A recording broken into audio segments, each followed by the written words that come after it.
channel. Welcome back to another video. I'm Messy Jessie and you're watching.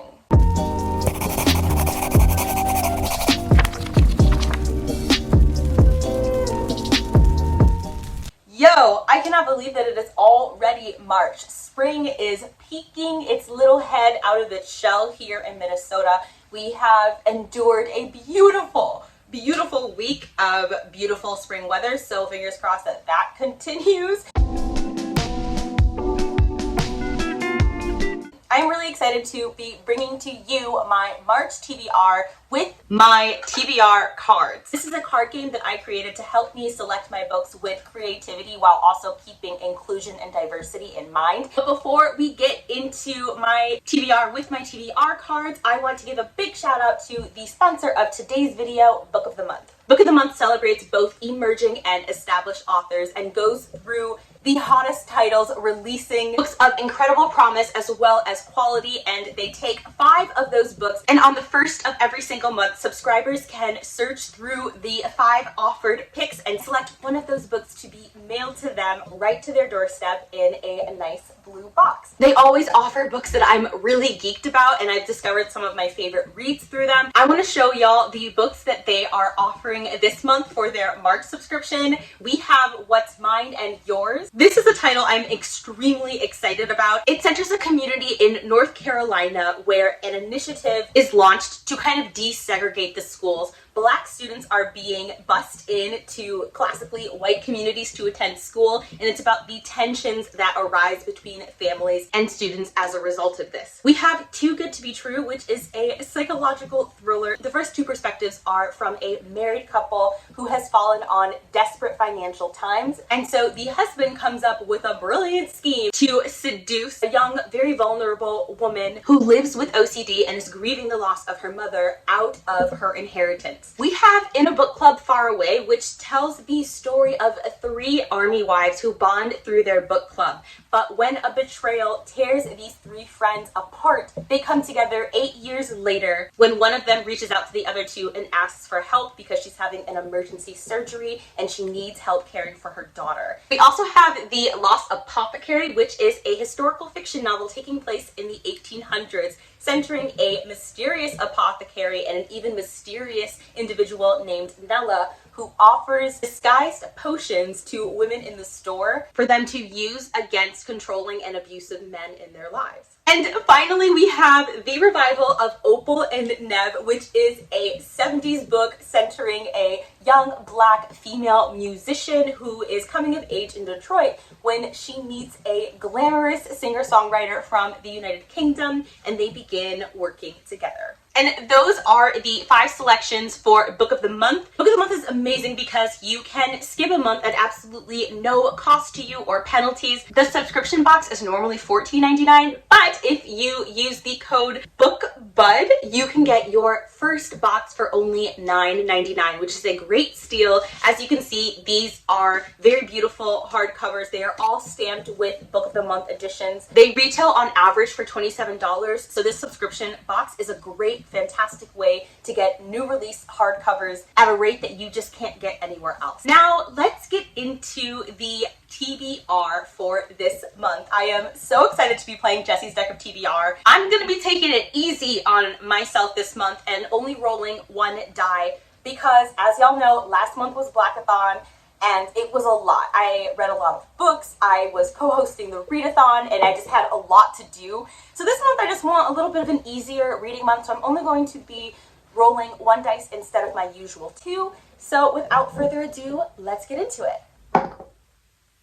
Okay, so I'm gonna try and, it's like moving around, so I'm just gonna tilt it, and what I have rolled here is a nice beautiful 5. That means I'm going to pull 5 cards out of my deck of TBR. Okay, so I'm going to shuffle poorly as always. While I'm shuffling, I guess I should tell you, for the TBR cards that I pulled last month in February, I'm actually filming a reading vlog. I didn't end up finishing the books that I selected for those prompts in February, but I should be finished with them in like a week or so, so that reading vlog is going to go up in a week. If you want to see monthly reading vlogs where I chronicle my journey reading from my TBR cards, just let me know and I will try and make that a monthly thing. Let me know if that's something that you're even interested in, or if you just like don't care, that's fine too. Let me know in the comment section down below. Okay, so 3, 4, I don't think I picked one from over here, so let's go 5. Okay.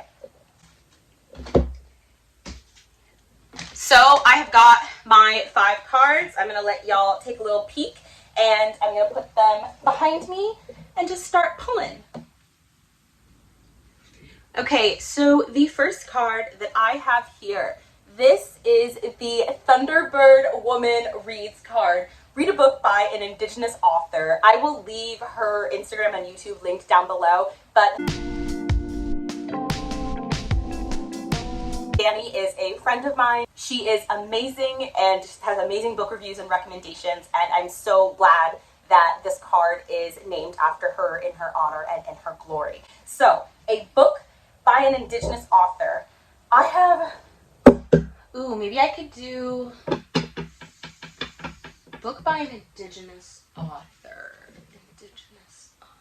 Oh my god, I'll be right back. Okay. I already mispronounced this title before and I don't want to do it again. However, I don't remember the way I was corrected, so I'm going to look up again how to say this title and then I will announce it later, but I'm not going to butcher this beautiful name. I'm going to be reading this book by Darcy Little Badger. This is a book that I have been dying to read. It came in one of my Feminist Book Club subscription boxes, which is this amazing book subscription box that is gender non-conforming friendly. All of the books are centered around feminism. There's always goodies in the box from women-owned businesses and queer-owned businesses, trans-owned businesses, and I just love how the box is curated. It is rooted in Minnesota, in Minneapolis where I live, so it also means a great deal to me to support them. You can get 15% off of your first box using my code, and I will leave that in the description box below in case any of you are interested in joining the Feminist Book Club. But I love it. They also do author talks and such. This is one of the books that I was sent courtesy of the Feminist Book Club, and I'm so excited to get into it because I've heard nothing but 5-star reviews for it. This is a version of America where America has been shaped by the magic and myths of Indigenous people and non-Indigenous peoples alike. The protagonist is of a Lipanapache family and has the ability to raise the ghosts of dead animals. And when our protagonist's cousin is killed, she refuses to let this murder rest and goes on a mission for vengeance. This has been called a miraculous work of speculative fiction. It is a debut, and I am so freaking excited. The next card I have here is the Freedom card. Prompt is Jewish protagonist not set in wartime. Jewish protagonist but not set in wartime. I made this card specifically because way too often when we reach for Jewish reads, we think only about world wars, and Jewish people exist outside of the context of the Holocaust, and so I wanted to make sure that people were picking up books by and about Jewish folks where war is not the only thing that defines them. But oh my god, where is it? I'll be right back. And I will always find you. I have chosen Sarahland by Sam Cohen. This is a book I have been dying to read. It is on my highly anticipated list and I just got sent it, so it's perfect. This is by a queer femme Jewish woman.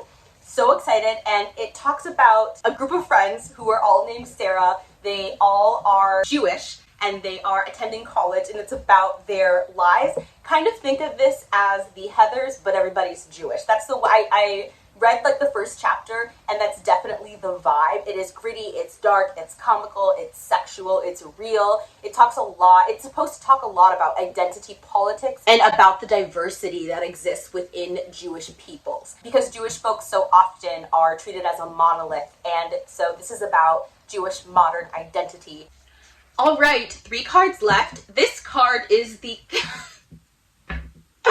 okay, this is the Copycat card, a book that matches your current outfit. Okay, look, I'm actually really proud of this outfit. This is a sweatshirt, sweatpant combo that YouTube sent me, and I actually really dig it. The pants look exactly like this. And I'm wearing my skull necklace, and I've got some black and white earrings in. I've got my Raggedy Tiff black and white print headband. Okay, so I need something that is black and white, which is like most book covers, I feel like. I've read Space Between, that's black and white. I've read The Starless Sea. Jonathan Strange and Mr. Norrell would count, but what am I really wanting to read? Because these are fantasy, that's nonfiction. I think I want something literary. I really enjoyed my literary reads from last month. So I want something that is literary, but also kind of like a modern feel. I want something to make me think. I got just the book. Hold on. Wait a minute. Okay. I found the book. Oh,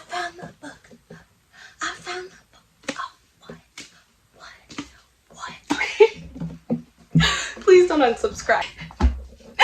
Okay, so I'm going to be selecting My Dark Vanessa. It matches, yeah? This has been described as an absolute must-read, and this is a book that everybody was talking about last year, primarily on Bookstagram, because it is about a young woman named Vanessa who, as a girl, she was in a relationship with her teacher, and then years later, this teacher is accused of sexual violence and preying on girls, and she realizes, hey, I may have been taken advantage of. She kind of is examining this relationship that she had with her teacher and realizing that it wasn't consensual. It oscillates between the year 2000, when the abuse took place, and the year 2017. It's supposed to be about troubled adolescence, and is said to be very thought-provoking, so that's literally everything that I am wanting. All right, 2 cards left. This is the fresh meat card, a trope you haven't read before.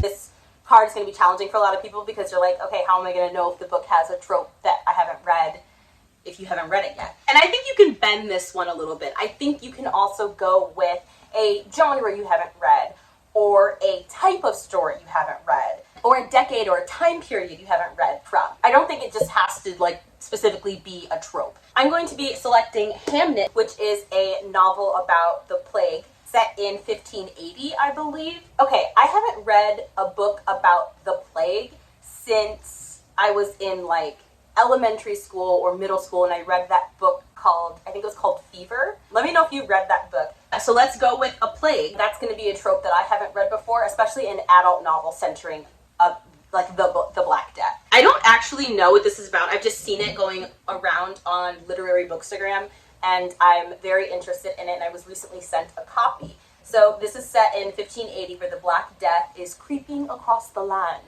A young Latin tutor, penniless and bullied by a violent father, falls in love with an extraordinary, eccentric young woman. Okay, so this is getting a little manic pixie dream girl. Not loving that. Agnes is a wild creature. Of course she is. Who walks her family's land with a falcon on her glove and is known throughout the countryside for her unusual gifts as a healer. All right, we're just gonna leave it at that. I've heard that the writing is beautiful, so let's give it a try. Why do I keep calling it a book? The final card that I have here is the Secret Lovers card, a book you've wanted to read for many, many years. A book that I wanted to read for many years. Oh my god. Okay, it was right next to me on the shelf, right next to my booty. I'm gonna pick The Power. It is about how all over the world, women and girls suddenly develop the power to electrocute. And it's about what happens when power shifts from male hands into female hands. It's supposed to be ambitious and provocative and page-turning. I am so freaking excited for some literary sci-fi. Those are my 5 picks for my TBR cards for the non-binary book club, the NB book club that I host on Instagram. We are going to be reading Can't Take That Away. This is a debut novel about a young non-binary, genderqueer individual who is being discriminated against at their school. They dream of being a diva. They are a huge fan of Mariah Carey. They have a new, beautiful romantic relationship that is budding, but when they are denied a role in their school musical, a chain of events is set off to speak up against the silence and discrimination. I'm really excited about this. You can totally read this with us at NB Book Club. It releases on March 9th, so you definitely still have time to get your hands on it. We'll have a discussion on NB Book Club, and Starla is going to be co-hosting with me. I will leave her information linked down below, and we might do a YouTube live show as well. I've been playing with the idea of doing like YouTube live shows with NB Book Club. So far it's just on Instagram. Excited for this. So those are going to be my priority reads for the month of March, but I also have a stack here of books I would really love to get to if I have the time. Of course, I'm going to be very gentle with myself, so if I'm not going to pressure myself to read these books. The Ancient Nine is one that I have talked about recently. This is a dark academia novel about a young black man who is accepted to Harvard University and finds himself wrapped in underground secret societies that exist at Harvard. Then I have Monsieur Pain, which is by classic writer Roberto Bolaño. I have heard amazing things about Bolaño's works, but I have not read any of them for myself. This book is set in Paris in 1938, and we are following a Peruvian poet who's in the hospital, unable to stop hiccuping. And then his wife calls on an acquaintance of her friend, a mesmerist, who agrees to use his mysterious powers in order to save the poet's life. Then I have a new release. This is Land of Big Numbers. And essentially this is a short story collection that speaks about the diversity that exists within Chinese peoples. Very, very excited to dig into this one, especially because I don't believe I've ever read a short story collection by an Asian author. I am extremely excited about Dream Country by Shannon Gibney, a book that centers a 17-year-old Liberian refugee who moves to Minnesota, where I live. Very excited about that. I love books that are set here. However, when the microaggressions that he is forced to endure as a young Liberian boy living in America spill over in the form of a violent outburst, he is promptly sent back to Liberia, where the story becomes kind of like an ancestral narrative as well. So we are jumping around in time. You find out later on in the narrative how these two timelines are connected. And finally, I am reading Black Buck, specifically because, I mean, yes, this was one of my anticipated releases, but I'm specifically reading it because my beloved Starla of Starla Reads said that this might be her favorite book of 2021. I do what my queen tells me. If she tells me a book is her favorite book, I put it on my TBR. I bump it all the way to the top. So I'm very excited about Black Buck, even more so than I was previously. This, of course, is a book that has been described as a crossover between The Wolf of Wall Street as well as Sorry to Bother You. I loved Sorry to Bother You. It features one of my favorite actors. I thought it was unsettling and brilliant social commentary, and I'm very, very excited.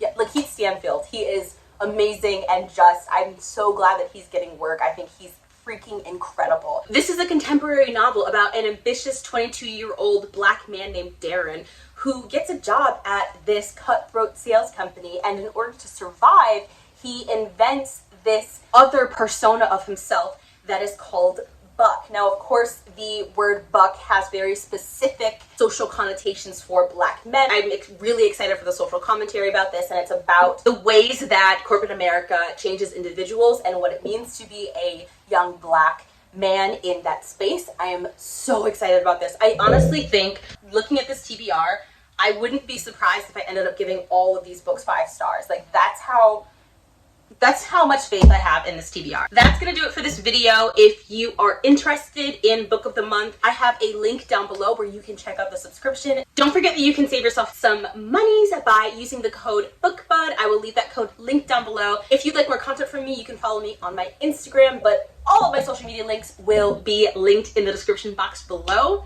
Until next time, stay safe, wear a mask, and I can't wait to see you in my next video.